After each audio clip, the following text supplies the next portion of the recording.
Bismillahirrahmanirrahim.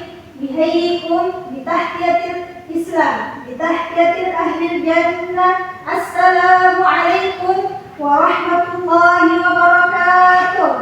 Waalaikumsalam warahmatullahi wabarakatuh. Alhamdulillahilladzi ja'ala al-lughatal arabiyyata afdalal lughat wa hiya lughatul Qur'an wal hadis. Wassalatu wassalamu ala sayyidina Muhammad wa ala alihi wa ashabihi ajma'in. Amma ba'du. Pertama-tama, marilah kita panjatkan puja serta puji syukur atas kehadiran Allah Subhanahu wa taala. Karena berkat limpahannya lah sehingga kita masih bisa berkumpul di tempat yang insyaallah penuh mubarak ini.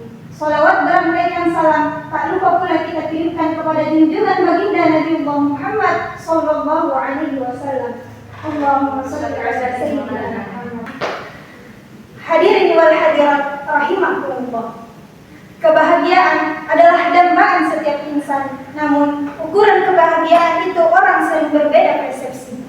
Ada yang menilai bahwa kebahagiaan itu terletak pada banyaknya harta, sehingga yang dinamakan orang bahagia adalah orang kaya, karena apapun yang diinginkan semuanya bisa dibeli dengan uang. Pendapat ini masih keliru karena betapa banyak orang kaya namun tidak pernah merasakan kebahagiaan dari kekayaannya. Jiwanya selalu resah, pikirannya selalu kacau, bahkan hidupnya tidak tentram. Ada pula yang mengira bahwa kebahagiaan itu terletak pada kehidupan orang miskin karena tidak banyak pusing. Pendapat ini lebih keliru lagi, karena selama orang masih hidup, maka tuntutan kebutuhan hidup tidak dapat dielakkan. Memang uang bukan segalanya, namun tanpa uang segalanya akan menjadi susah. Karenanya insya Allah pada kesempatan kali ini, saya akan membawakan ceramah singkat yang berjudul Tanda-Tanda Orang Bahagia. Nah, walaupun kebahagiaan itu sulit dirumuskan, namun Islam memiliki konsep tersendiri mengenai apa itu bahagia. Adapun tanda-tanda yang pertama yaitu adalah orang yang selalu menggantungkan harapannya hanya kepada Allah Subhanahu wa taala. Kita sebagai manusia tentunya sadar bahwa sumber masalah itu datang dari manusia, namun kesalahan kita adalah selalu menggantungkan harapan kita kepada manusia. Sehingga kita selalu merasakan yang namanya kecewa. Kita lupa bahwa ada Allah sebaik-baik tempat bergantung. Karenanya jangan sedih jika dijauhi oleh orang sekitar saat kita menderita dan miskin.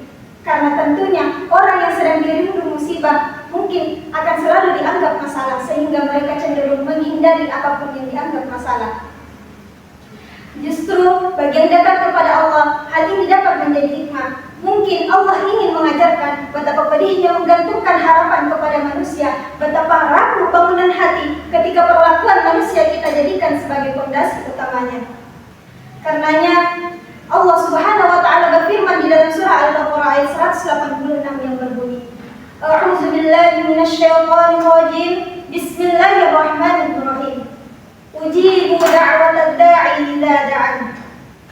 Yang artinya, akan aku kabulkan permohonan orang-orang yang berdoa apabila ia berdoa kepadaku. Maksudnya apa? Allah akan mengabulkan harapan siapa saja orang yang berharap kepadanya. Nah, selanjutnya adalah tanda-tanda orang bahagia yang kedua, yaitu orang yang percaya sepenuhnya kepada Allah Subhanahu wa taala. Betapa kita sering lupa bahwa menjadi hamba pilihan yang masuk di dalam naungan Islam itu merupakan nikmat yang luar biasa. Karena siapapun kita, entah kita pandai atau sedikit pandai, entah kita cantik atau sedikit cantik, tampan atau sedikit tampan, pasti kita akan masuk ke dalam surga selama kita tidak bertuhan kepada selain Allah Subhanahu wa taala. Oleh karena itu, patutnya lah kita untuk selalu mensyukuri apapun yang telah Allah berikan kepada kita, karena itu merupakan bentuk kepercayaan kita sepenuhnya kepada Allah Subhanahu wa taala. Guru kita Dr. Umar LCMA pernah mengatakan bahwa kita tidak akan pernah merasakan yang namanya kecewa jika kita percaya sepenuhnya kepada Allah Subhanahu wa taala. Contohnya, jika kita naik pesawat, kita percaya sepenuhnya kepada pilotnya. Sama halnya kita tinggal di muka bumi ini. Jika kita percaya kepada Allah, berarti kita akan merasakan yang betul-betul yang namanya ketenangan. Baiklah, selanjutnya adalah tanda-tanda orang bahagia yang ketiga. yaitu dalam urusan dunia ia menghadap ke bawah dan dalam urusan akhirat ia menghadap ke atas. Maksudnya apa? Jika menyangkut kebutuhan kesejahteraan hidupnya, ia selalu memandang orang-orang yang berada di bawahnya. Misalnya, belum punya TV, ia tetap bersyukur, alhamdulillah kita masih punya radio. Belum punya radio, ia tetap masih bersyukur karena masih banyak orang lain di luar sana yang belum punya apa-apa. Itulah mengapa Rasulullah SAW bersabda, "Unzur ila man huwa asfala minkum, wa la tanzur ila man huwa fawqakum." Dalam urusan dunia, pandanglah orang-orang baik yang berada di bawah kalian, jangan memandang orang-orang yang berada di atas kalian. Beda halnya dalam urusan ibadah, kita mestinya harus cemburu kepada orang-orang yang banyak ibadahnya. Sudah banyak sumbangannya, orangnya sosial, tetapi sholat berjamaahnya tidak pernah ditinggalkan. Masya Allah, inilah yang patut kita cemburui.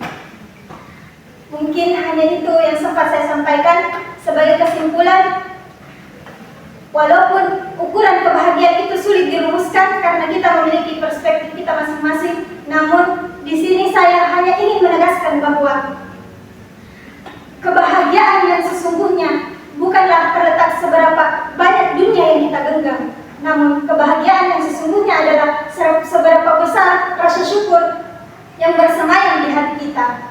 Dan di mana rasa syukur itu bisa lahir jika kita percaya sepenuhnya atas ketetapan Allah Subhanahu wa Ta'ala. Semoga kita semua dapat menjadi orang-orang yang pandai bersyukur, dan juga semoga kita termasuk golongan orang-orang yang bahagia di dunia maupun di akhirat. Sekian dari saya. Akhirul kalam. Wabillahi taufiq wa da'wat wal irsyad. Wassalamualaikum warahmatullahi wabarakatuh. Waalaikumsalam warahmatullahi wabarakatuh.